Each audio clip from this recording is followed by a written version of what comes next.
He's destroying my baby's life.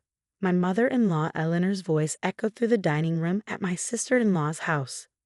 Jessica comes home crying every day because of him. He's a monster. I sat quietly at the end of the table, my hand in my pocket, pressing the record button on my phone as I had been doing for the past 3 months. My name is Michael, and at 34, I found myself in the middle of a nightmare orchestrated by my mother-in-law. I'd been married to Jessica for 5 years, and everything was perfect until Eleanor lost her husband 6 months ago. That's when the accusations started. Did you hear what he did last week? Eleanor continued, her perfectly manicured hands gesturing wildly. He refused to let Jessica visit me when I was sick. He's isolating her, just like those abusers on TV.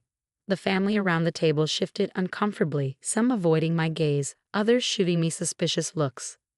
The truth? Jessica had a crucial presentation at work that day, one she'd been preparing for months.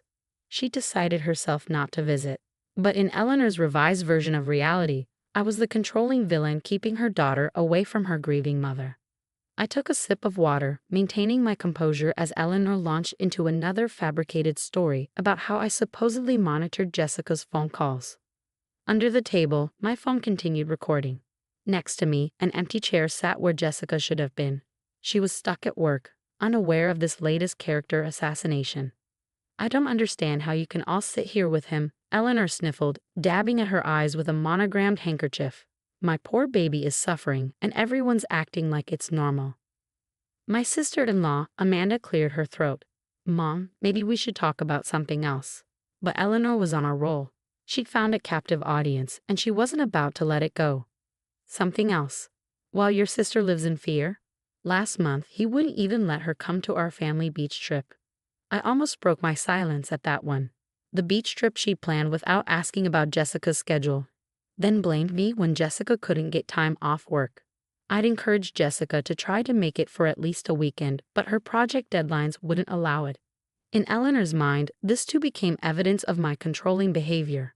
The accusations had started small. First, it was comments about how Jessica looked tired, pointed questions about whether I was working her too hard. Then came the suggestions that I was controlling our finances, despite Jessica being the one who managed our bank accounts. By the 3rd month after her husband's death, Eleanor had constructed an entire narrative about me being an abusive husband. I saw bruises on her arm last week, Eleanor announced, her voice dropping to a dramatic whisper. This was new. My hand tightened around my water glass. Jessica had walked into a door at the office while reading emails on her phone. She'd even posted about it on social media, laughing at her own clumsiness. Eleanor, I finally spoke, keeping my voice level. You know those bruises were from an accident at work. Jessica posted about it. Because you made her. Eleanor shot back. You probably stood over her shoulder while she wrote that post. I returned to my silence, letting my phone capture every word. Jessica and I had discussed confronting her mother about these accusations, but we decided to wait. Eleanor was grieving, we reasoned. She needed time. But as the lies grew more elaborate and the family began to believe them, we realized we needed protection. I'm thinking of calling the police, Eleanor announced, causing several family members to gasp. I have documentation of everything. She pulled out a small notebook, waving it triumphantly. I wondered what that notebook contained. More twisted versions of innocent events. Imagined slights turned into evidence of abuse. While she had her notebook of lies, I had 3 months of recordings, text messages, and emails documenting the truth. Mom, Amanda tried again. This is getting out of hand. Out of hand. Eleanor's voice rose. You're taking his side now. After everything he's done to your sister. I watched as Amanda wilted under her mother's fierce glare. This was Eleanor's power. The ability to manipulate everyone around her with guilt and dramatic accusations. One by one, she turned family members against me with her stories. My phone buzzed in my pocket, a text from Jessica. Stuck in traffic. Everything okay there? I typed back quickly. Your mom's sharing some interesting stories. All recorded. Eleanor noticed me texting and pounced. See, he's probably telling her what to say right now. Controlling her every move. I slipped my phone back into my pocket, making sure it was still recording. Christmas was 3 weeks away, and Eleanor had insisted on hosting a family gathering. Jessica and I had already planned our response. We just needed to gather enough evidence. I think we should ban him from Christmas, Eleanor declared, looking around the table for support. Make it a safe space for Jessica. The irony of her talking about safe spaces while creating the most toxic environment possible wasn't lost on me, but I maintained my calm, knowing that reacting would only give her more ammunition. Actually, I said, standing up slowly, Jessica and I are looking forward to Christmas. We have something special planned. Eleanor's eyes narrowed. You're not welcome in my house. I won't let you ruin another family gathering. I picked up my jacket, giving her a small smile. We'll see you at Christmas, Eleanor. As I walked out, I could hear her starting another tirade about my threatening behavior. In my car, I stopped the recording and played it back, listening to Eleanor's voice spew accusation after accusation. Adding it to the folder on my phone, I thought about how different things had been before her husband died. She'd been overbearing then too, but not malicious. Grief had transformed her into someone unrecognizable, someone who would destroy her daughter's marriage to maintain control. My phone buzzed again, Jessica calling this time. Hey love, I answered. You missed quite a show. Mom again, she asked, sighing. What was it this time? Oh, the usual. I'm controlling, abusive, and apparently not welcome at Christmas. We'll see about that, Jessica said, determination in her voice. Did you get it all? Every word. Ready for phase 2. Absolutely. Mom needs to learn she can't keep doing this. I love her, but this has to stop. As I drove home, I thought about the flash drive sitting in my desk drawer, filled with recordings, messages, and emails documenting Eleanor's campaign against me. Christmas was going to be interesting this year. Very interesting indeed. The weeks leading up to Christmas were like walking through a minefield. Eleanor's campaign against me intensified, spreading beyond family dinners to social media and even our professional lives. She'd started calling Jessica's colleagues, expressing concern about her daughter's well-being. Mrs. Harrison called me into her office today, Jessica said one evening, collapsing onto our couch. Apparently, Mom told her I needed support escaping my domestic situation. She ran her hands through her hair, frustration evident in every movement. I had to spend an hour convincing my boss that I'm not in an abusive marriage. I sat beside her, pulling her close. Did you tell her about the documentation? Jessica nodded. She was horrified when I explained what Mom's been doing. Offered to write a statement about Mom's calls if we need it. She leaned into me, sighing. I never thought we'd need to gather evidence against my own mother. The flash drive in my desk drawer had grown fuller. Eleanor's escalating behavior provided plenty of material. She'd started showing up at our house unannounced, sometimes late at night, claiming she needed to check on Jessica. Each time, my security cameras captured her performance. The dramatic pounding on the door, the loud accusations through the mailbox, the tearful phone calls to other family members claiming we were ignoring her. One particularly memorable evening, she arrived at 11 p.m. with 2 police officers. My daughter's being held against her will, she'd screamed, while Jessica and I watched through our security feed, recording everything. The officers, already seeming skeptical of Eleanor's hysteria, were even less impressed when Jessica opened the door in her pajamas, clearly fine and definitely not being held captive. Ma'am, one officer had said to Eleanor, making false reports is a serious offense. We'd added the police report to our growing collection of evidence. Amanda called me privately after that incident. Michael, I need to tell you something, she said, her voice hushed. Mom's been different since Dad died. But these accusations about you, I think she's going too far. You think? I couldn't keep the sarcasm from my voice. I know. I should have said something sooner. But, she paused. She's been writing things down in that notebook of hers, planning something big for Christmas. She keeps saying she's going to expose you in front of everyone. I thanked Amanda for the warning, though we'd already anticipated Eleanor's Christmas plans. Jessica and I had our own preparation underway. We'd set up a small home office in our spare room, walls covered with a timeline of Eleanor's escalating behavior. Text messages, emails, recordings, police reports, witness statements, everything meticulously organized and dated. Are you sure we're doing the right thing? Jessica asked one night as we reviewed our evidence. She's still my mom, and she's grieving. I took her hand, understanding her conflict. Honey, grief explains her behavior but doesn't excuse it.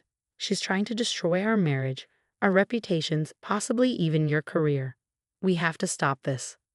Jessica squeezed my hand. I know, it's just hard. Before Dad died, she was overbearing but never like this. Sometimes I miss my old mom.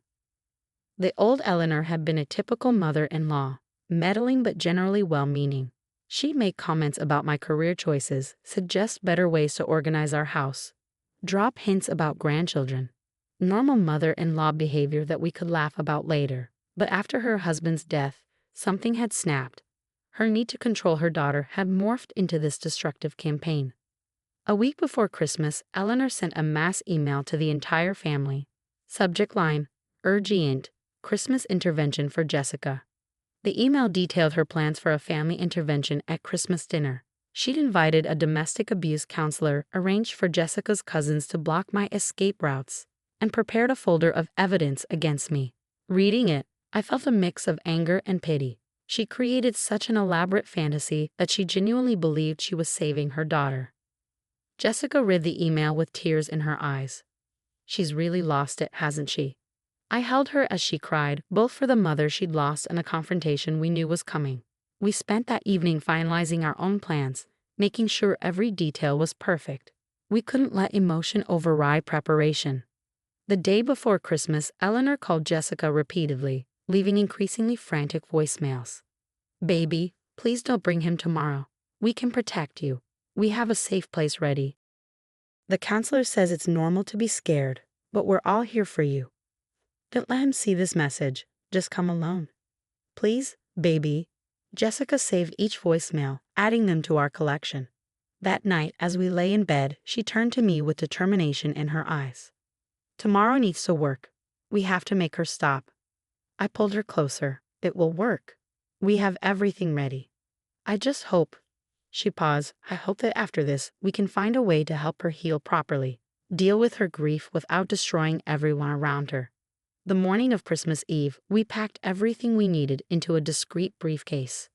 Our evidence was organized, our presentation prepared, and our strategy set. As we drove to Eleanor's house, Jessica reached over and squeezed my hand. Ready? She asked. I nodded, thinking about the months of accusations, the family relationships strained, the professional implications we'd narrowly avoided. Ready. Eleanor's house was decorated elaborately for Christmas, every surface covered in festive ornaments. The perfect setting for her planned intervention. Family members' cars lined the driveway, and through the window, we could see people gathering in the living room. Jessica. Eleanor rushed out as soon as we pulled up. Baby, you came alone like I asked, right? He's not. She stopped short, seeing me emerge from the driver's side. Merry Christmas, Eleanor, I said calmly, retrieving our briefcase from the back seat. Her face darkened. How dare you come here? I explicitly said. Mom, Jessica cut her off, her voice firm. Michael and I have something to share with everyone, and you're going to want to see this. Eleanor's eyes fixed on the briefcase in my hand. What's that? Are you threatening us? See, everyone. She called out to the family members now watching from the doorway. See how he tries to intimidate us. Jessica took my hand, and together we walked toward the house. Behind us, Eleanor continued her performance, calling out warnings and accusations. But we knew that in just a few minutes, everything would change. As we entered the living room, I caught sight of the domestic abuse counselor Eleanor had invited, sitting uncomfortably on the couch. Perfect. A professional witness was exactly what we needed. Everyone, Jessica announced, her voice steady despite Eleanor's continued protests. It's time for the truth to come out. The living room was silent as I set up the laptop and small projector we'd brought. Eleanor hovered nearby, alternating between nervous glances at our equipment and attempts to gain control of the situation. We're here to help Jessica, she announced to the room. That briefcase probably contains more evidence of his abuse. She turned to the counselor. See how he's trying to manipulate the situation. The counselor, a composed woman in her 50s, watched everything with professional interest. She hadn't spoken yet, but her eyes tracked each person's behavior carefully. Jessica stood in the center of the room, her voice clear and strong. Yes, Mom, we're going to look at evidence, but not the kind you're expecting. She nodded to me, and I started our presentation. The first slide appeared on the wall. A timeline titled The Evolution of Eleanor's Campaign. Below are dates, starting from the day her husband died, each marked with specific incidents and evidence. "What is this?" Eleanor demanded, but her voice had lost some of its certainty. "This, Mom, is everything you've done over the past 6 months." Jessica's voice was gentle but firm. "Every false accusation, every manipulative message, every attempt to destroy my marriage." I clicked to the next slide, and Eleanor's own voice filled the room. The recording from the family dinner where she'd accused me of causing Jessica's bruises. The family shifted uncomfortably as they heard their own silence in the face of Eleanor's accusations. "You recorded me?" Eleanor gasped. "That's illegal." "Single-party consent state," I replied calmly, "and this is just the beginning." Over the next 20 minutes, we presented our evidence. Security footage of Eleanor's late-night visits, screenshots of her social media posts accusing me of abuse, the police report from her false allegations, emails to Jessica's workplace, the recent Christmas intervention email. Each piece of evidence was dated, documented, and irrefutable. The counselor leaned forward, her professional demeanor showing increasing concern, not for Jessica's supposed abuse, but for Eleanor's obvious psychological distress. "Mrs. Reynolds," she addressed Eleanor directly, "I was invited here under the premise of helping an abuse victim, but what I'm seeing suggests a very different situation." Eleanor's face had gone pale. No, you don't understand. I have proof." She rushed to get her notebook, the one she'd been waving around for months. "Your notebook, Mom," Jessica said softly. "The one where you've been rewriting reality? Creating stories about abuse that never happened." "They did happen," Eleanor insisted, but her voice had lost its conviction. He kept you from the beach trip." "I had work deadlines, Mom. I showed you my project schedule months ago." "He monitors your phone." "I manage our phone plan, always have." "The bruises." "I walked into a door at work. There's security footage of that too." With each response, Eleanor seemed to shrink, her carefully constructed narrative crumbling around her. The family watched in stunned silence as months of accusations were systematically disproven. Finally, Jessica walked to her mother and gently took her hands. "Mom, this has to stop. We understand you're grieving. Dad's death was sudden and terrible, and you're in pain. But trying to destroy my marriage isn't going to bring him back." Eleanor's face crumpled. But you're all I have left of him," she whispered. "Mrs. Reynolds," the counselor interjected gently, "what I'm seeing here suggests complicated grief manifesting as control and manipulation. There are healthier ways to process your loss." Amanda stepped forward, tears in her eyes. "Mom, we've all been enabling this because we didn't want to add to your pain. But we've been wrong. You need help, real help." Eleanor looked around the room, seeing not the allies she thought she had, but family members who were finally confronting the truth of her behavior. Her legs seemed to give out, and she sank onto the couch. I just didn't want to lose her too," she whispered. Jessica sat beside her mother. "You're not losing me, Mom. But this campaign against Michael, the lies, the manipulation, it has to end. We found a grief counselor who specializes in family therapy. Will you go for me?" The room held its breath as Eleanor looked at her daughter. For a moment, I saw a flash of the woman she'd been before grief had twisted her into someone unrecognizable. "I've made a terrible mess, haven't I?" she finally said, her voice small. "Yes," Jessica said honestly, "but we can fix this. Together. The right way." The counselor who'd come expecting to handle an abuse intervention offered to speak with Eleanor privately about grief support resources. As they talked to the study, the family slowly approached Jessica and me. "We should have spoken up sooner," Amanda said, hugging her sister. "I'm so sorry." One by one, family members apologized for their silence, for believing Eleanor's accusations, for not seeing what was really happening. Some cried, others seemed angry at themselves for being manipulated. "What matters now," I told them, "is that we all help Eleanor heal properly. No more enabling, no more looking the other way." Later that evening, as the family sat down to a subdued Christmas dinner, Eleanor returned from her talk with the counselor. Her eyes were red from crying, but there was something different about her, perhaps the first glimpse of acceptance. "Michael," she said quietly, approaching my chair, "I'd have done you a terrible wrong. I know sorry isn't enough, but it's where I need to start. I nodded, accepting her words for what they were, a beginning. The next few months weren't easy. Eleanor started grief counseling, attending sessions 3 times a week. Sometimes she'd slip back into old patterns, but now the family was united in helping her face her grief honestly instead of enabling her destructive behavior. Jessica and I kept the evidence file, not as a threat but as a reminder of where unchecked grief could lead. Slowly, we saw glimpses of the old Eleanor returning, still occasionally overbearing but no longer malicious. 6 months after that Christmas confrontation, Eleanor invited us to dinner. The house had changed.